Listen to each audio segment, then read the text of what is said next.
La música era una parte muy importante de la vida de Ken Fitzhugh y su mujer, Christine. Se conocieron muy jóvenes y creo que compartían el amor por la música. Por eso siguió adelante la relación y se casaron unos años después.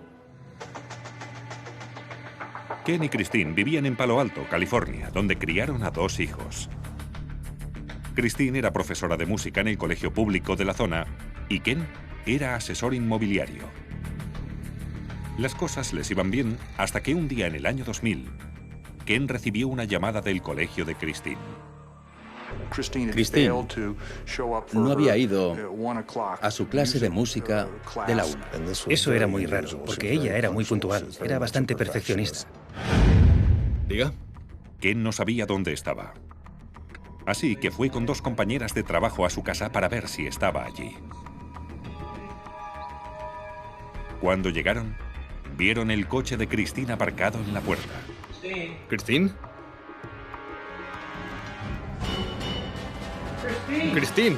Dentro, encontraron a Christine tumbada en un charco de sangre.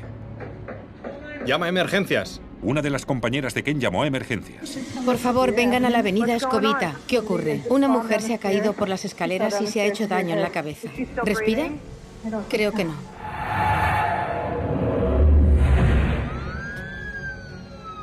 Cuando llegaron los médicos, no pudieron hacer nada. Cuando llegaron ya estaba muerta. A primera vista, parecía que Christine se había tropezado al subir la colada por las escaleras. La escalera tenía unos 15 escalones y ella estaba cerca del final, con los pies hacia arriba. Al parecer, se había dado con la cabeza en una campana de barco que tenían en el sótano cerca de la escalera. Él dijo que llevaba unos zapatos negros muy peligrosos y que ya se había tropezado con ellos.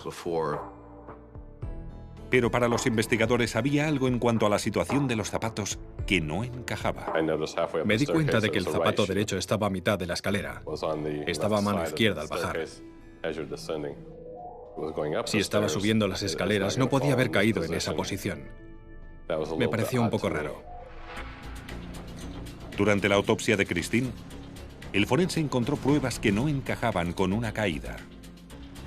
Tenía 7 laceraciones en la zona trasera de la cabeza y se habían realizado desde diferentes ángulos.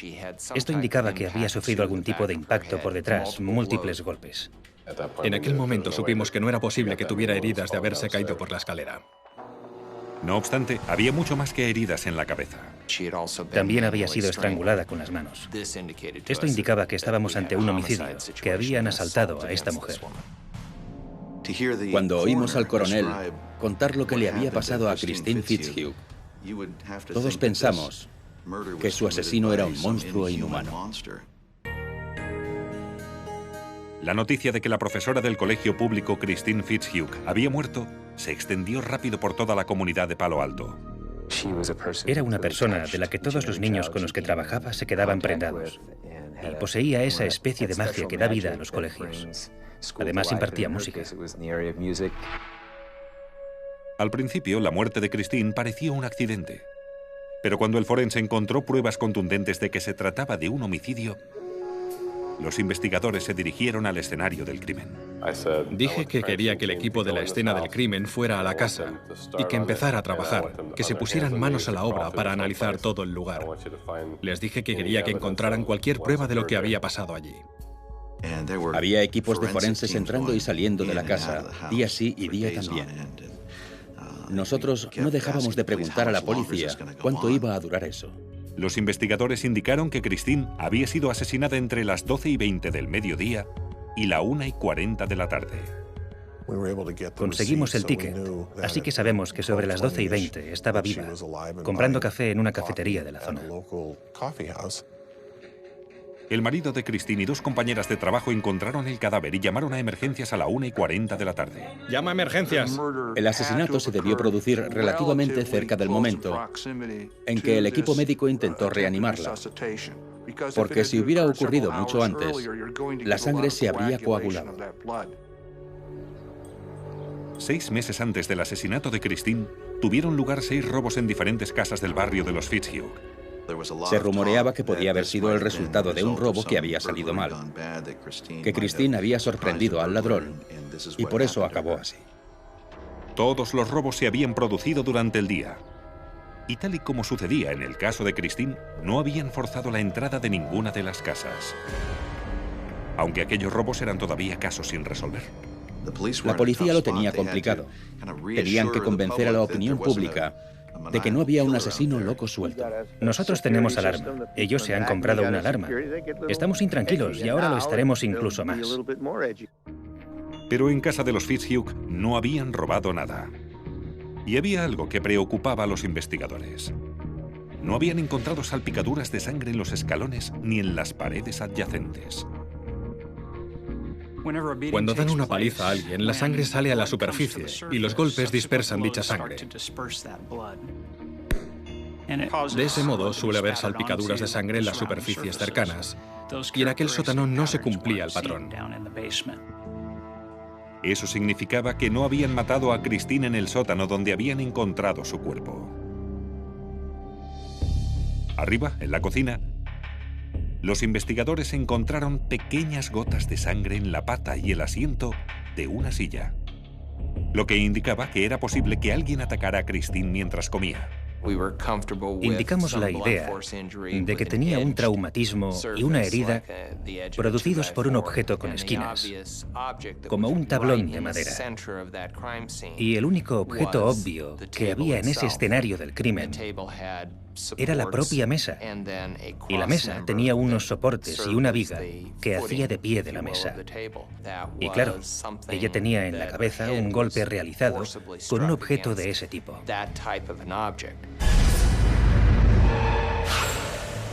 Rociaron toda la sala con luminol.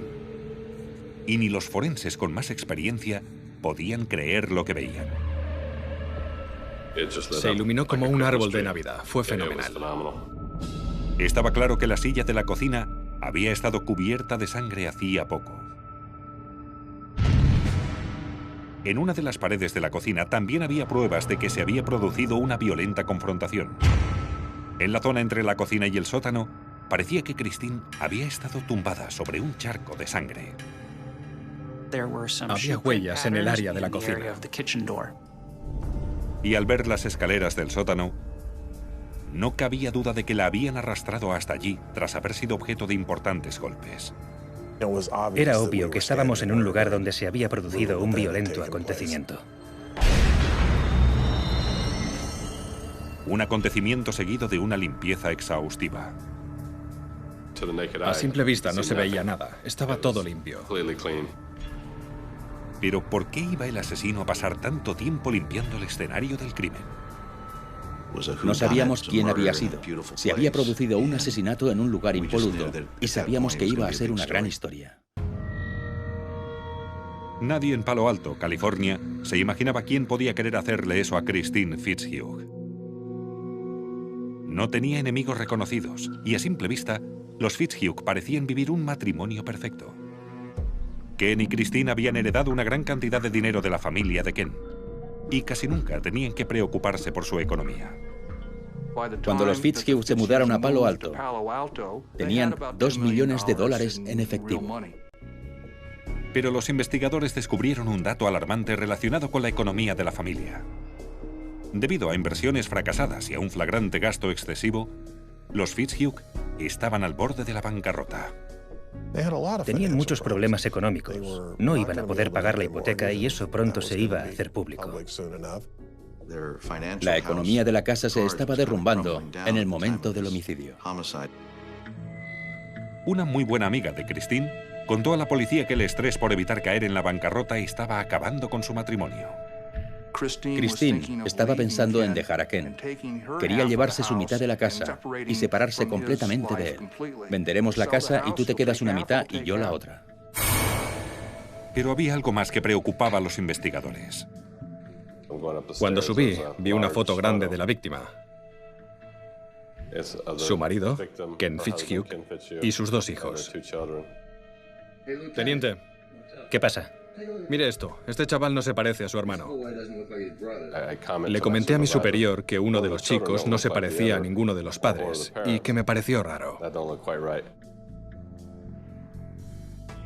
Más tarde, durante el interrogatorio policial de Ken Fitzhugh, los investigadores se dieron cuenta de que Ken se refería a su hijo de una forma extraña. Su hijo mayor se licencia en unas semanas y ella es muy triste.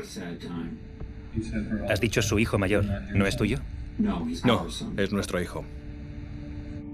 La futura investigación ayudó a explicar su equivocación. Poco después de que Ken y Christine se casaran en 1966, Ken se hizo muy amigo de un compañero de trabajo que se llamaba Bob Brown. Los dos trabajaban en la Agencia Aeroespacial de San Diego a finales de los 60. Acabaron saliendo siempre los tres juntos y Robert Brown estaba siempre con la familia. Al final, la relación entre Bob Brown y Christine acabó siendo más que una amistad. Tuvo un affair con Christine. Según decía Bob, le parecía que Christine necesitaba cariño. Así que Christine y Bob acabaron teniendo una aventura durante muchos años. Según descubrió la policía cuando Christine dio a luz a su hijo mayor Justin, Ken no era el padre biológico del niño. El padre era Bob Brown. Robert siguió siendo su amigo. De hecho, fue el padrino de Justin. Para confirmar la paternidad de Justin, los investigadores localizaron a Robert Brown. Finalmente encontramos a Robert Brown y nos dijo que sí, que era el padre de su hijo mayor. Hicimos la prueba de paternidad y así confirmamos que él era el padre del hijo mayor. Pero cuando Justin se hizo mayor y estaba a punto de independizarse, Christine decidió que era el momento de contarle la verdad. Justin estaba a punto de licenciarse y Christine quería invitar a su padre biológico a la graduación. Durante la graduación, pensaba contarle a todo el mundo que el padre era otro hombre, que no era el señor Fitzhugh. Ken dijo que no sabía que Justin no fuera su hijo biológico. Obviamente le pregunté a él y me dijo que no tenía ni idea. Y todos sus amigos pensaban que no lo sabía. Lo que está claro es que el hijo no lo sabía. Yo creo que Ken sabía lo de la aventura y sabía quién era el padre biológico de Justin. Pero no era posible que Christine le fuera a contar a Justin que Robert Brown era su padre y que pensara que Ken no se había enterado. Es obvio que ella le hubiera dicho que se lo iba a contar. No obstante, la policía no había comentado a Ken Fitzhugh que los descubrimientos de la autopsia indicaban que se trataba de un homicidio. Ken seguía pensando que su muerte había sido considerada un accidente. Durante los interrogatorios, Ken tenía dificultades desempeñando el papel de esposo afligido. Le debí decir unas 6 veces que se deshiciera de los zapatos negros, pero ella se compró unos rojos iguales. Cuando se vestía me preguntaba qué tal estaba, y yo le decía que bien, pero que yo no me pondría esos malditos zapatos negros. Le decía que se iba a caer. Y allí estaban, en las escaleras. Estaba siendo muy mal actor porque sobreactuaba. Entonces,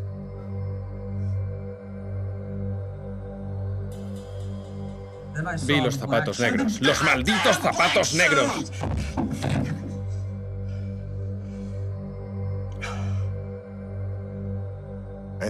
Yo creo que llevaba todo el día actuando. Pero eran solo opiniones. No servían como prueba del asesinato. Y lo que es más importante para los investigadores, Ken nunca había agredido a nadie en su vida. La gente le acompañó, se quedó con él y realizó declaraciones apoyándole. Nadie pensaba que fuera capaz de hacer algo así. No parecía que Ken Fitzhugh pudiera ser sospechoso de asesinato. A no ser que la policía encontrase pruebas forenses que relacionaran a Ken Fitzhugh con la escena del crimen, un jurado seguramente no le declararía culpable. Ken Fitzhugh negaba tener nada que ver con el asesinato de su mujer. La policía no encontró pruebas que demostraran que estaba en la casa. Pero cuando consiguieron una orden de registro para el todoterreno de Ken, la historia cambió.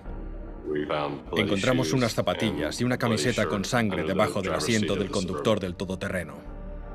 También había papel de cocina empapado en sangre. Sangre que coincidía con el ADN de Christine. Ken dijo que la explicación era muy sencilla. Me dijo que la sangre era de un accidente de jardinería. Me contó que Christine y él habían estado en el jardín hacía una semana y que ella se había hecho daño con una de las herramientas. El cadáver de Christine estaba todavía en la morgue y los investigadores pidieron a los médicos que analizaran sus manos. No tenía heridas en las manos. A pesar de que no había sangre en las suelas de las zapatillas de Ken, gracias al luminol, quedó claro que había pisado la sangre de Christine en la cocina antes de que se limpiara todo.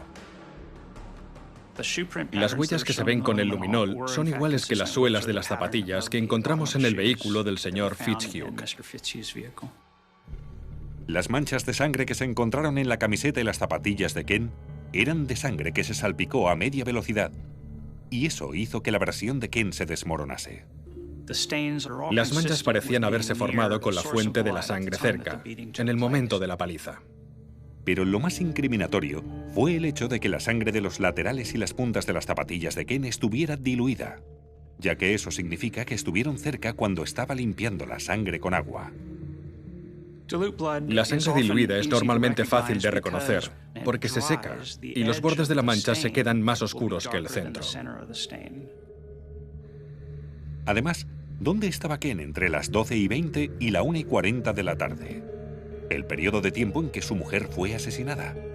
El señor Fitzhugh dice que salió de casa sobre las 11:30 y que fue hasta Belmont, una zona 40 minutos al norte de donde vivía, para examinar un solar vacío. Nadie vio a Ken en el solar, y el rastreo de su teléfono móvil indica que no estaba en esa área cuando le llamaron del colegio para decirle que su mujer no había ido. Así que aquello destrozó su coartada, de que estaba lejos, porque estaba en la zona de Palo Alto cuando recibió la llamada. Los abogados defensores creen que el móvil fue la discreción. No quería que se divorciaran, ni que la gente supiera que él no era el padre biológico de su hijo mayor, ni que se descubriera que estaban al borde de la bancarrota. Fue como si explotara un reloj y los pequeños muelles, las agujas y las ruedecillas que tanto tiempo llevaban bien colocados hubieran salido disparados por todas partes. 2 semanas después del asesinato de Christine, la policía detuvo a Ken. Los abogados defensores dijeron que, según las pruebas, Ken había planeado la muerte de su mujer. Al parecer, aparcó a poca distancia de su casa y encontró a su mujer en la cocina comiendo. La atacó allí mismo. Se manchó de sangre la camiseta, las zapatillas, la silla de la cocina, el suelo y las paredes. Además, la autopsia reveló que también la había estrangulado. Ken quiso que la muerte de Christine pareciera un accidente. Así que, para simular el accidente, arrastró el cadáver hasta el sótano y dejó sangre en los escalones. Al intentar limpiar la sangre, el agua salpicó sus zapatillas y diluyó las manchas, que luego demostraron que había estado presente durante la limpieza. Después, cogió los zapatos de Christine y los colocó en las escaleras para hacer creíble la historia que se había inventado. Ken dejó la camiseta, las zapatillas y el papel, todo lleno de sangre, en el todoterreno. Nunca pensó que la policía iba a registrar su vehículo, ya que la muerte de Christine se consideraría un accidente. Eligió a 2 compañeras para que apoyaran su coartada. Pero llegó mucho más tarde de lo que pensaba, porque la limpieza le llevó más de lo que esperaba. El registro de llamadas del móvil indicaba que estaba en Palo Alto cuando le llamaron del colegio para decirle que Christine no había ido a su clase de la tarde.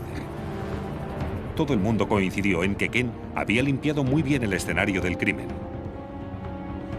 Pero no pudo limpiarlo todo. El luminol reveló el alcance de todo lo que había limpiado. Y los resultados de la autopsia acabaron con las dudas.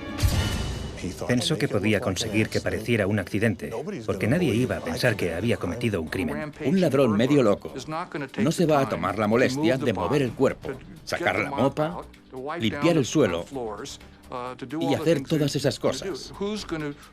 Pero, ¿qué tipo de persona puede pensar que había que hacer eso?